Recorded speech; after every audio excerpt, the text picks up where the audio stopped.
Welcome back to another episode of Unscripted, the go-to podcast for those flipping the script and taking the unexpected path.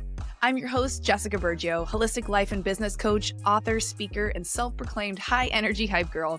Each week, I'm bringing you inside. No gatekeeping here. I'll touch on proven holistic business strategies, powerful mindset shifts that have led my clients through massive transformations, and no BS conversation with industry leaders designed to help you get out of your own way to actively pursue a life of purpose. If you're ready to ditch the limitations at the door, hit follow and get ready to be activated to step boldly towards your big goals. Now let's dive in.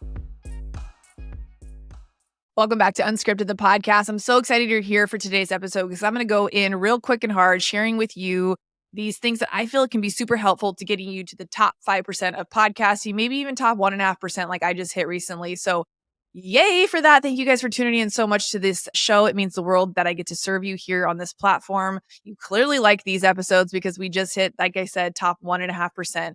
And that's not easy to do, but I'm here to share some ways that you can take your podcast from being not known to potentially reaching top 1.5%. But 5% is one of those sweet spots that I know is possible. A, if you don't quit, and B, if you follow these 5 steps that I'm going to share with you. So we're going to dive right in. Y'all know I've had this podcast, and if you didn't, for just over 3 years, we started out as the Beauty Inspires Beauty podcast when I opened in the middle of COVID. I started the show during the middle of COVID when we were locked down. My salon was closed and I could not work. So if you're new here, welcome. My name is Jess Bergio and I am the host of this amazing podcast, as I do like to say myself. And we are now called Unscripted. And this one of the many things that is so powerful about a podcast is you can pivot and switch and the show can grow with you alongside your listeners, alongside your point of views in life, alongside all of the things you get to experience. You get to bring people with you.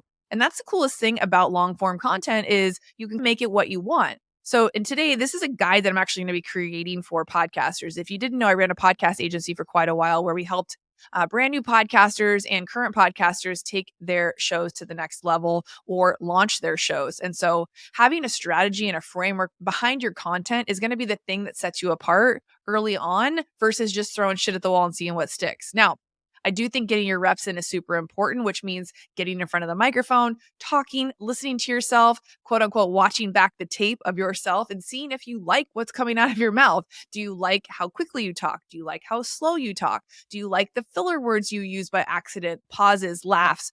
Do you talk awkwardly and slowly? Can you complete a sentence? Can you complete a point of view? Or are you kind of all over the place? So these are some of the things that I've done over the last couple of years to really study how I put content out. Is it landing? I listen back to my episodes, whereas I didn't in the very beginning because I think I was a little too embarrassed to admit I didn't like how I sounded.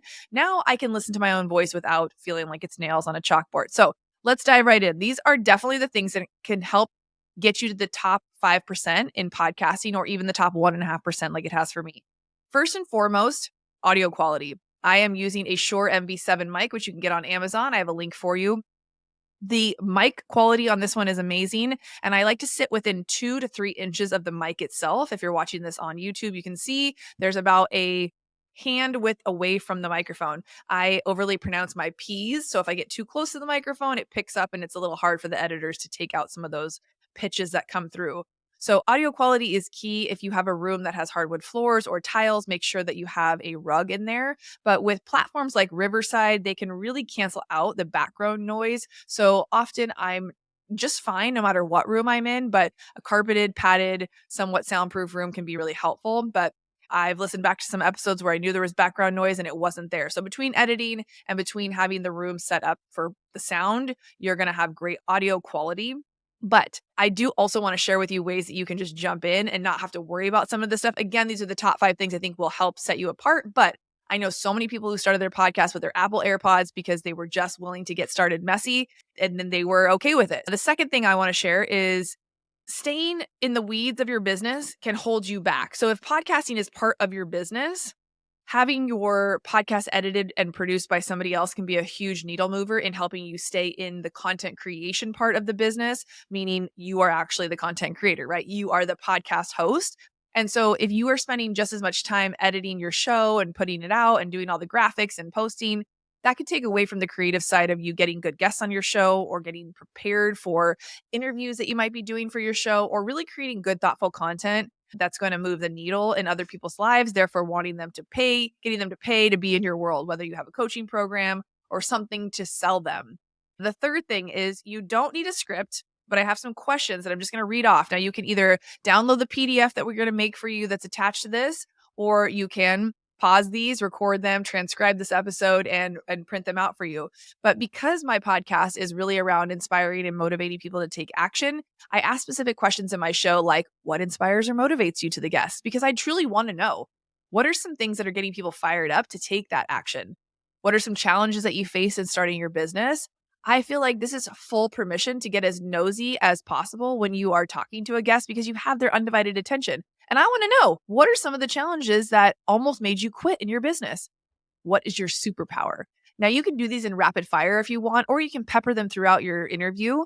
It's often fun to do these questions to yourself and answer them on your own when you're doing solo episodes, because your listeners want to hear from you. Another one I like is, what is your favorite failure? And a lot of people have more than one. You'd be surprised, because failure often is what? Redirection. Yeah. Another one I love to ask is, are there any specific keys to share around building your dream life? So, is there something specific that person has found that they're doing in order to build their potentially dream life? I love to ask favorite books, favorite podcasts, or who are their mentors? Who are they learning from? I'm always learning about new people or new books or new people I should follow on social media through my guests of the podcast. And then another one I love to ask are, what are the biggest struggles you see in people creating thriving, successful businesses? Because as a fellow business owner, you are probably doing something different than me, or even if you're doing something similar, there's something I can learn from you that you've learned from a past client or an experience that you've had. So always being the student and always asking those questions that seem like they're not that big of a deal, but they're great conversation starters to then take the conversation to the next level on the podcast. Now, I believe all of these questions can be pretty universal for a wide range of different podcasts, whether you're just doing something educational or entertaining or whatever your podcast flow might be.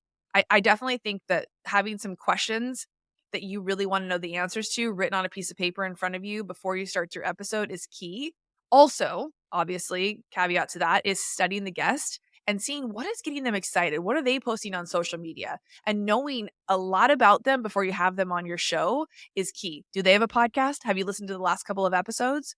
Have you watched their stories to see, do they have an upcoming launch? Do they have a book? Do they have a course, a program, something that you can plug for them so that you look like you gave it F and that you really are excited to have that guest on? It creates great synergy between you and the guest, and overall just gives you a better chance at a great interview. Okay, number 4. Do you track your back end organization for your podcast? We have an amazing Google Doc that we give in our podcast course on how to set up the back end of your podcast so you can stay really strategically organized, making sure that you're touching on all your brand pillars if you're really using strategy to grow your podcast. And again, if it's part of your marketing plan for your business, it's definitely one of those top of funnel things that you should be looking at and always driving traffic somewhere.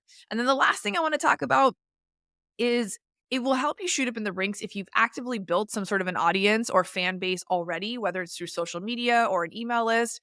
But maybe you're like me and you're like, Jess, I haven't done any of that yet. I was somebody who actually used podcasting as a way to grow my awareness that I even existed. Because you see, for 20 years, I sat behind the chair in a salon where I didn't need to be visible to the outside world. I only had enough clients I could handle in person. And so I really didn't utilize social media to grow my business in any form or fashion. And when I was looking to pivot, I realized that what a mistake that was, that I hadn't positioned myself as any sort of an expert online, and I had to start from ground zero. And I had to develop a brand by showing up and talking and providing value and giving insight to who is Jess and what is she here to do and how can I be a part of her world. So that's where the podcast started. Yes, from a pain point. We were closed during COVID and I really wanted to give my industry a voice. But 2, I had deep down always wanted to start a podcast. I just didn't really have any clear direction on where I wanted to take the show and what I was going to use it for. So I think one of the key things too is not being so caught up on downloads and not being so caught up on metrics and numbers early on, just really getting your reps in and practicing. How do I sound?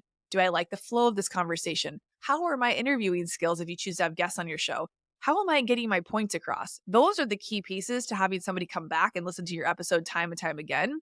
And for someone to share those episodes. If you can get those points across quickly, efficiently, and you're there to educate, entertain, or bring people along your journey, that's what they want. And so also testing and seeing, do the longer episodes do better? Do the shorter ones do better? Does my listenership have capacity for ads? How open are they to listening to ads? If you're someone who wants to monetize the show from brand sponsorships and ads, I would incorporate those early on, especially if you already have a product to sell. While we're talking about ads, I'll talk about monetization. When people raise their hand and they say, how do you monetize a podcast? The first thing I'll ask them back is, do you have something to sell? So if they have something to sell, clearly that's where you want to drive traffic to. But if you're brand new like I was, and you're like, I don't really have anything to sell yet, do you want to affiliate for other people's companies? What feels aligned for you to bring into the business that would match what you're selling but not be competitive? Those are fun places to start. You can see I talk a lot about Glossy, which is the new skin beauty hydrator that I use from Miss Lori Harder. She just launched that company and I'm loving it. It's a lemon flavored drink. You can find all these links in the show note. Take notes. This is how you do it. And then I'm also partnered with my girlfriend, Gina Aliotti, who created Flocus, which is a product that helps me with memory, focus, and flow. I take 2 every single morning. I give my listeners a 20% discount. I don't make anything off of that. I just give my listeners the discount and I actually receive free product for that. So you can get paid in different ways. And then Glossy also, there's a kickback on that. There's a discount, 15% for you guys in the show notes. And then also I get paid when anybody subscribes to the product through my link. And then I think the last thing, I obviously drive traffic to the things that I'm selling, which are my retreats, my mastermind programs, but I've affiliated for a variety of different businesses and products over the years that I've really loved and that I use. So if there's a product that you love to share on social media and talk about, I would hit them up and say, hey, I'm a brand new podcaster and I'm willing to do ad spots for pennies on the dollar. If you're open to growing with me, I'll use my social media to leverage and share that I'm loving your products and what I'm using. Would you be willing to sponsor me and the podcast? So the answer is always no if you don't ask. And if you need more help deep diving onto this, we're going to be touching on this a little bit inside the Unscripted Live Retreat, June 6th in Scottsdale. But these are also one-off calls that I love to book all around podcast strategy. So I hope this episode was helpful. If you have any questions or feedback, I would love to hear from you. If you want me to touch on these even deeper and go a little bit further into how you can really grow your podcast, hit me up. Let me know. I'm down to create more content for you guys. Always loving these short episodes. If this is a fuck yeah Friday for you, I want to celebrate your wins, big or small. And we do that every Friday on my text community. Yeah, that's me. I'm the one sending those text messages every Friday. It is a text community number where I privately get to chat with you and you get to hear from me. I drop you the latest podcast episodes each week so you don't have to go looking for them and you don't have to forget where they are. You'll know exactly what they're about. Do I want to tune in or do I not? And I remind you to celebrate your wins, big or small, because we do not take enough time to celebrate our wins. And that number is 619-332-3045. You just text the word Friday or just scroll below and click the link in the show notes. I love having you a part of the community. It means so much when I see those downloads coming in and your feedback off the episode. So if you love this, if it was helpful, let me know. And I hope your podcast grows. And if you need help starting, let me know. I got you there too.